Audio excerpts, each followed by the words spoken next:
50 years ago, India tested a nuclear device. It became the sixth member of a nuclear club of 5 other countries which had tested nuclear devices.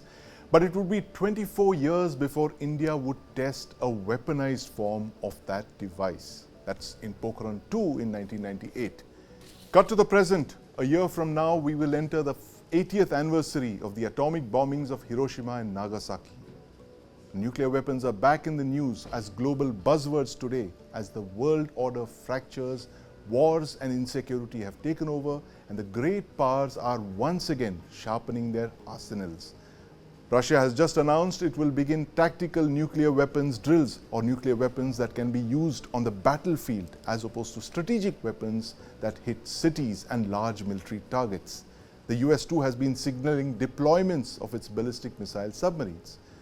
But coming back to India, what are the key turning points driving India's quest for nuclear weapons? And do we need to test newer nuclear weapons today? Do we need more nuclear tests? Joining me to discuss this is Lieutenant General P.R. Shankar, former DG Artillery, and my colleague Deepak Badana in the studio here. Gentlemen, welcome to the News 9 Plus show.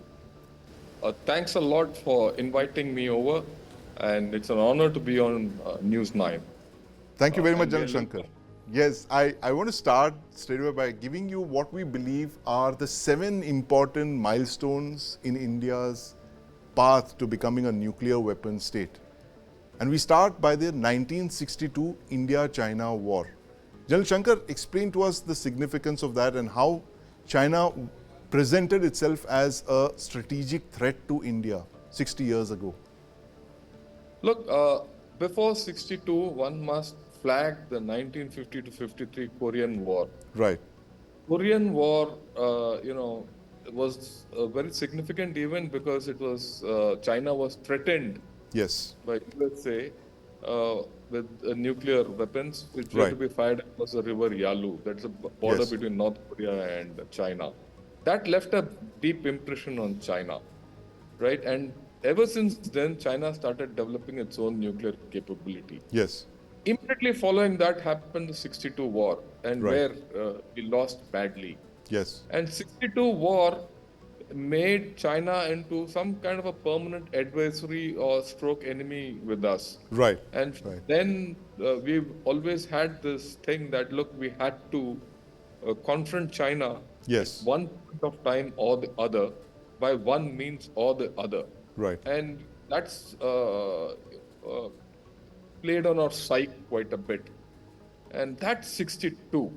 General Shankar, so 1962, but the interesting part of that war, Deepak, is, as usual, will appreciate, that they were fought between 2 non-nuclear weapon states. At that time, neither China nor India had nuclear weapons.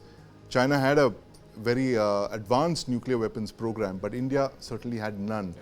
And cut to 1964, just 2 years after the border war, is when China tests nuclear weapons in Lopnor, and that took the world by surprise, and certainly India by shock. General Shankar, how did this shape our quest for nuclear weapons? Look, the Chinese nuclear test. Yeah, a combination of 1962 and 1964 made us realize that our permanent adversary is not only going to be conventionally superior to us, but it has gone miles ahead with its nuclear capability. Right. And hence, I think there was a general consensus that we'll have to do something about it. Right. And you have to go back to the time 62 to 65. Between 62 and 65, our army was under reformation, our defense systems were under reformation. Right. A lot of effort went in, right, up to 65 ops, and in fact beyond that also. And that is when I think we started thinking nuclear. Yes. And when we said, okay, our nuclear, a civil nuclear program has to be now oriented towards defense. Absolutely. And we chose the plutonium route. And then a few years later, General Shankar, we have 1967. We don't have an exact start date for the nuclear weapons program, but there have n number of accounts which suggest that it was during Mrs. Gandhi's tenure as Prime Minister that the first thoughts of a nuclear armed India began to emerge. And General Shankar, there was a very interesting member of Mrs. Gandhi's advisory board Mr. P.N. Huxar, who's authored some of the most significant papers that call for India's role as a nuclear armed state. He actually makes those arguments why India needs to go nuclear. But tell us why 1967, the late 1960s, where was India strategically as a military power? We had just begun to recover from the 1962 war, 1965, and then you suddenly have the specter of a nuclear armed China on your borders. Yeah, we always knew that, from 64 onwards, that China was a nuclear adversary. Right. And by 65, we had already 2 wars with, Yes. Pakistan, 48 and 65. And by 65, we were very clear that we were in a situation. Right. And very importantly, our national morale had turned over, Yes. especially after 65. And India was prepared to spend on its defense, programs, Right. whatever, conventional and nuclear. And it'll be interesting to know that the period from 64 to, 63 after the war, Yes. about 66, 67, where some of the times when we've had the highest defense expenditure as Yes. a percentage of our GDP. Right. We even crossed 3.5%. Yes. Right? This was at a time when we were a poor country. Right. And, we used to go without meals on Monday, Yes. if I remember right. Okay. At that time, it was very clear to us that we had to defend ourselves. And that's why probably when we went in for a nuclear weapons program, that was just a start. Right. It was going to be a long, hard road ahead. Yes. We knew that Pakistan will be our immediate problem. Yes. Because having been suffered a defeat in 65, they would come back at us sooner than later.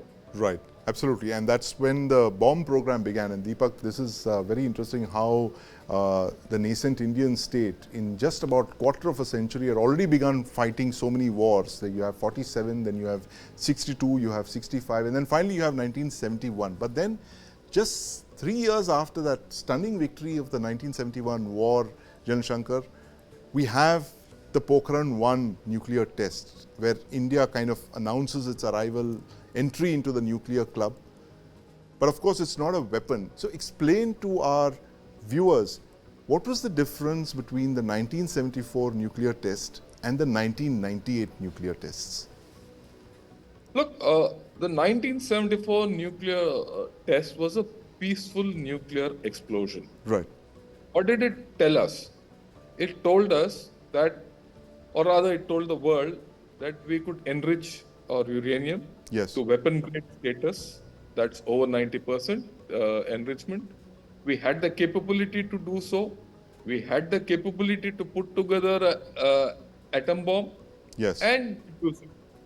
But it was not yet weaponized. Right. Right. What does 98 signify to you? 98 was a series of tests. Yes.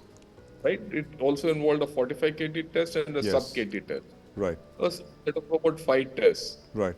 That gave you refinement in weaponization. Yes. Right?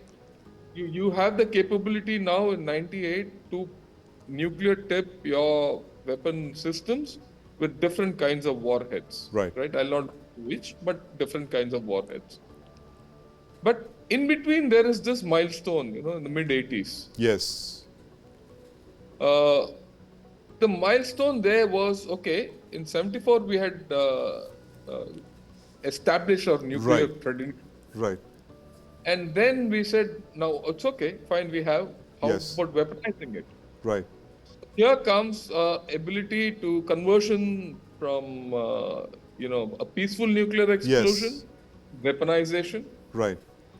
Around that time, we start the new the IGMDP. IGMDP. Absolutely. Yes. But General Shankar, I want to go back one step to 1982, which was another factor that propelled our race towards becoming a nuclear weapons power, when we discovered to our shock and horror that Pakistan was close to getting a nuclear bomb, and from China.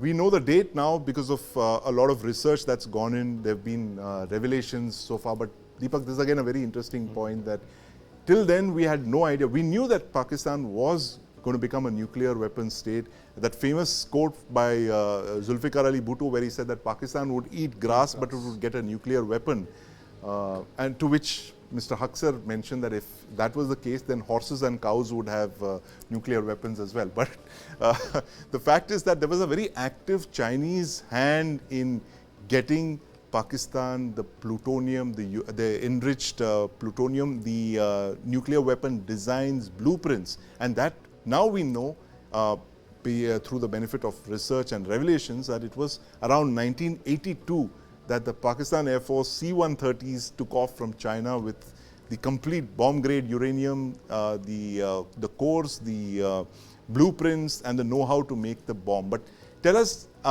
General Shankar, how New Delhi reacted to this, the revelation of the fact that Pakistan had the bomb before us, a weaponized version of the bomb. And why did China transfer this tech to Pakistan? Yeah. Well, look, let me talk a little about the Pakistan effort. Pakistan, after that famous saying that we'll eat grass but we'll have an atom bomb, this was just after the 65 war. Yes. Right? Bhutto went about it pretty smartly, if I may say. He started off that AQCON network where they could get a lot of designs for nuclear enrichment and nuclear processing. Yes. Nuclear material processing from Europe. Right. It was smuggled to that. Plus, they got the bomb design from China. And then they got the missile designs and blueprints from Korea. Right. And they got the money from the Islamic world. Right. If you remember the scope of the Islamic bomb. Yes. Put all this together, and then came the news that they were weaponizing their whole system. Right. The moment that happens, India is on the alert. Right? Yes. You know now, okay, you can't sit back on your haunches of Right. Right. You need to weaponize yourself. Right. So we come to the 1983 milestone, which is when India sets off the IGMDP, starts off on the IGMDP, the Integrated Guided Missile Development Project, for a series of strategic missiles being nuclear weapon enabled missiles, and that you have the Agni and then the Prithvi series, ballistic missiles. And General Shankar, you were part of both the Prithvi and the Agni missile programs. I don't know of many military men who've been on these missile programs. Tell us what the thinking was when we embarked on these projects in 1983. Was it always meant to be nuclear weapons carriers? Look, when we embarked on the IGMDP in 82, 83, late 83, it came to form. And by 87, we had fired the first Prithvi missile. Right. And so the IGMDP had 5 missile systems. Yes. That is Prithvi, Agni, Trishul, Yes. Akash, and Nag. Right. The focus was on Prithvi and Agni. The strategic missile carriers, yeah. Strategic missile. Yeah. Prithvi was just a surface-to-surface missile, 150 kilometers at that time. Simple ballistic missile with some guidance. But the Agni was a strategic missile which gave us, we went in for re-entry technology. Right. With over 600 kilometers of range. Mind you, at those days, 600 kilometers was quite huge. Right. And our thinking was pretty clear, I think. While we were thinking of a conventional warhead in the normal things, what we knew by then, what Pakistan had, and I think we went at the back of the mind, Yes. we were pretty clear that it should have a nuclear tip. Absolutely. Right? Especially for Agni. Yes. Right. And then, so I want to fast forward, General Shankar. 15 years later, you have Pokhran 2, where India tests 5 nuclear devices over 2 days. Two are one is the boosted fission device, the other is the fission device, the other 3 are sub-kiloton weapons, which are battlefield tactical weapons, which are the subject of explainer you did recently, Deepak. 5 tests. We've hit 5 tests in 1998. 26 years later, General Shankar, I must ask you this. We've imposed a ban on more tests in 1998, the moratorium on further nuclear tests. Our scientists say that we have enough reason, we have enough data for different devices. Do you believe India needs to test again? Given the fact it's 25 years since we tested last, would there be a time when we would need to test a new series of warheads? Okay. Look, 25 years back, we did those tests with the technology which was available there. Right. From a technological viewpoint, things have changed, right? And you can get better warheads which are more efficient, with more better technologies. Right. From that point of view, you need to test. Right. But that does not alone constitute testing for nuclear weapons or Right. nuclear tests, or for that matter, miniature tests, right? What does, make force us to rethink is the fact that the world is nuclearizing in a different manner. You spoke of Russia going in for tactical nuclear warheads. Yes. But the fact is that Pakistan has put a tactical nuclear warhead on its Nasser missile long back, Right. 3 years back. And that's just got about 60, 70 kilometers of range, whatever it is. Right. Okay. And next is China has, is enlarging and expanding its missile capacity, rather, its nuclear capacity. It's under a tremendous nuclear expansion. Right. It started off a couple of years back with 350. Today it is said that it has about 500 nuclear warheads. Right. And by 2030, it has a plan to go to 1,000 nuclear warheads. Absolutely. Right. So does this places us at a disadvantage? We'll have to think over it. Right. The third factor is that, you just designed and, demonstrated MIRV capability. Yes. Indigenous. Right. Right. And they're going to be small warheads, or rather, logically. So with all these three things put together, forces us to rethink our whole story of test ban. Yes. It's the time has come for us to go tactical, right, or not, is something which we have to debate. Is it the time to expand our nuclear capacity? Is also a point of debate. But you can do either only if you have better technology. Right. So from that point of view, I think it is imperative that we start thinking of doing tests. Okay. And probably if you have a very good stable government and things are this thing, we should go. There's another factor which I'd like to bring in. Yes. We are looking at the nuclear triangle here between India, Pakistan and China. Absolutely. This is one. Yeah, it's the only nuclear triangle in the world, General Shankar, where one country is faced, one nuclear armed state is faced with two nuclear armed states, and they all three share a common boundary and contested boundaries. Yeah, but there is another place which is coming up. There's another major nuclear, flashpoint coming up. There's North Korea, Russia, and China, but they are more or less in a. If I may put in. Yes. It is at present North Korea, China, and of course Russia have nuclear weapons. And they're fairly close to each other. They're aligned in a. There is a debate on. Yes. In Japan and South Korea. Right. To nuclearize. Right. And there is also US presence out there. Yes. Okay. So actually, what is coming out is the Far East is becoming a nuclear hexagon, that flashpoint. Right. Oh, interesting. Right? Right. It's going to be, in the next 3 to 4 years, you might well see this happening. A nuclear hexagon in the Far East. The ring of fire is something that they used to call the Far East because of the volcanic activity. But as General Shankar mentioned, that could be, well, a string of nuclear weapon states, prospective potential nuclear weapon states. But Deepak, you've researched on tactical nuclear weapons and you've done a great explainer for us. You have a question for General Shankar on this. So, General Shankar, I wanted to understand, we have some idea about Russia's tactical nuke capability. We know that Pakistan has had them, and every juncture they've repeated, threatened to use it against India. How do you see the other nuclear states and their approach to tactical nukes? Look, if you look at it from a historical point of view, USA always had tactical nuclear weapons.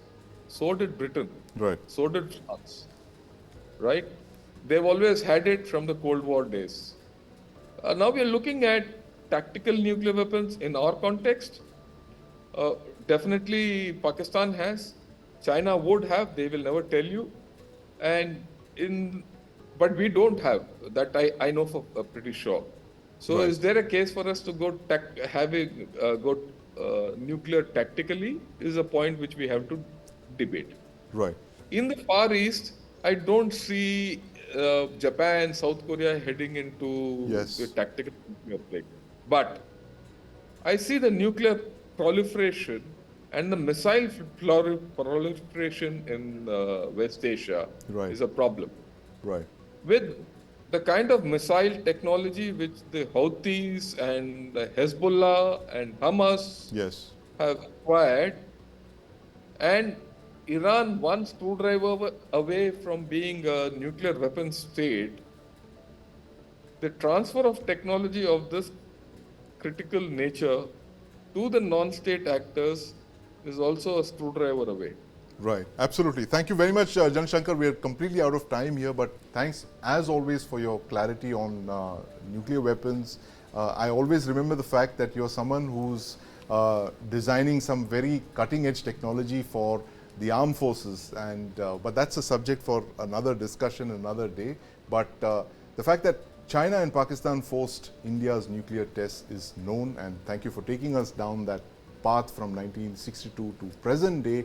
And the fact that you mentioned that India would need to test nuclear weapons at some point and would need to field tactical nuclear weapons, which a lot of other countries in the world are discussing and debating. But thank you very much again, General Shankar, for joining us, and Deepak, on this very burning topic, if I may say, on nuclear weapons and India's national security. Does India need to conduct fresh nuclear tests?